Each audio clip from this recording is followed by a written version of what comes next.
Keir Starmer admitted to his defeat over Brexit as he was urged by a radio caller to refrain from abandoning his case in favour of the UK remaining in the European Union as trade talks continue.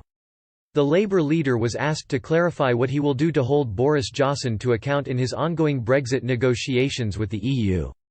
An LBC caller asked Sir Keir Starmer whether he will stop talking about the EU now that Britain has finally left the Brussels bloc.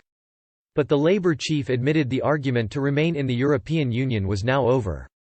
He said, "On the question of the EU, it's no secret that I voted Remain and campaigned for Remain. But we have left the EU and therefore it is very important for me to say that the Leave-Remain divide is over. It is gone. The argument now is about what the future relationship with the EU should look like in relationships and deals with the rest of the world. But we argued over Leave-Remain for 3.5 years. It's over. We have left. And it's very important for someone like me to acknowledge that." Asked whether he will demand an extension to the transition period at the end of the year, he said, "The government says it's going to get this deal done within the time available and we're going to hold them to account on that. The talks are ongoing and we're watching very closely." He added, "I don't want no deal." Pressed on whether he would fight for a Brexit extension to prevent no deal, however, Sir Keir merely repeated, "I don't want no deal."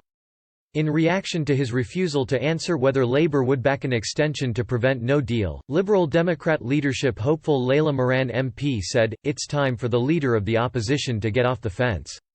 Not extending the transition period drastically increases the chances of a no-deal Brexit, which threatens people's livelihoods and health. Keir Starmer may well prefer the Tories to plough ahead and suffer the fallout of a no-deal, but in doing so, he is putting politics before people. I'm calling on Keir to join forces with the rest of the opposition who are calling for an extension, to help us make the case to protect people from harm. The UK is on the brink of an economic crisis that will be devastating for families up and down the country. We need to extend the transition and make sure we have the time and space to negotiate properly."